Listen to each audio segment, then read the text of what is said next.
This year marks the 121st running of the Boston Marathon, and since 1998, Massachusetts General Hospital has been represented in this Patriots Day tradition with a team dedicated to pediatric cancer treatment and research. Two members of the Run for MGH team are Burlington residents Courtney and Ryan Fine. I met the Fines in their home, along with their biggest supporters, Mackenzie, Bella, and their youngest Lily.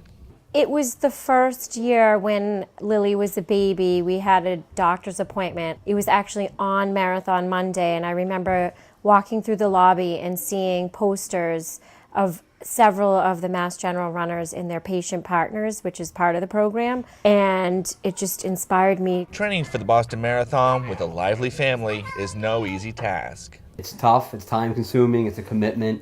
It's not easy, but you have to have the mindset. Training in the winter is tough, so you're dealing with all kinds of weather, whether it be cold, snow, rain, ice, sleet. You got to train through it all. So it's worth it in the end. I'm sure when we go down Boylston Street together, all that training will seem like it's worth it.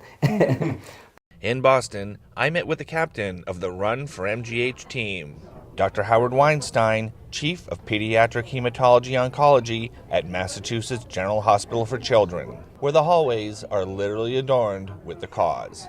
Yes, I am the captain of the Mass General Marathon team, fighting kids' cancer one step at a time.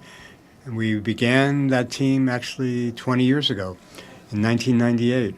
We had 10 runners at that time, and we raised $45,000 to support our childhood cancer program. And this year we have 100 runners, and our expectation is to raise $1 million. And all of that money will go to support both clinical and research work in the area of childhood cancer at the Mass General Hospital for Children. We're required to raise $6,000 per runner per number. So combined, we had to raise, of course, $12,000. So we worked very hard. A lot of it was on Courtney's side. We had a fundraiser in February here in Burlington. That was a tremendous success. It's amazing. Our friends and family in the area just rose to the occasion, as they always do. We had almost 200 people. Probably the biggest highlight for me is every year I run in honor of one of my patients. My own family members are at mile 20 cheering me on. So getting to mile 20 has always been a highlight. We have a patient partner program where about 50 of our runners each year are paired with a patient undergoing chemotherapy for childhood cancer.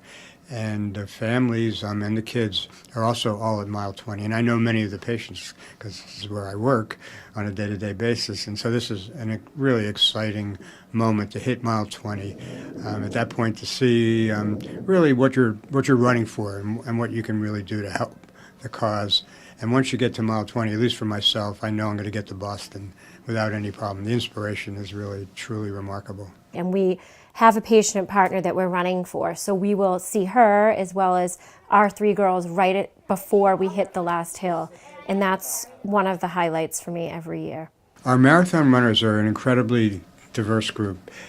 What's most exciting is every year we have several parents of our patients who run on our team in honor of their children who are being treated for childhood cancer.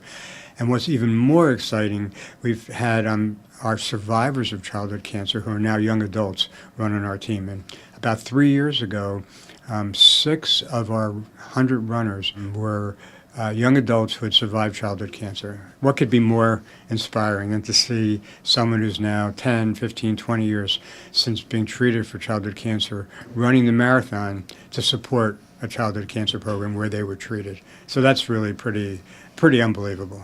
What some of these kids go through makes running 26.2 miles seem like nothing, truthfully, and raising awareness, raising the money, and for Burlington residents, Burlington as a town, the businesses have been tremendously supportive. Our friends in the town have been supportive. So again, we're very fortunate in so many ways. We just want to give back.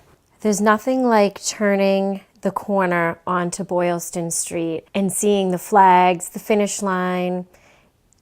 Tears come to my eyes every year. It's an amazing feeling. It's almost indescribable. This Monday will be Courtney's 3rd Boston Marathon. And Dr. Weinstein? Yeah, I've run it a couple of times. I've run it. This will be my 26th running of the Boston Marathon. I asked Ryan if he's looking forward to his first. I hope so. I hope so. And doing it together makes it even that much more of a special event. I mean, not many folks have the opportunity to run the Boston Marathon, let alone run it with their spouse for a great charity they're passionate about. All of us here at B News Weekly wish the best of luck to all of those participating in the 121st running of the Boston Marathon. From the Fine household and Massachusetts General Hospital, I'm B News reporter Tad Stefanak. Back to you in the studio.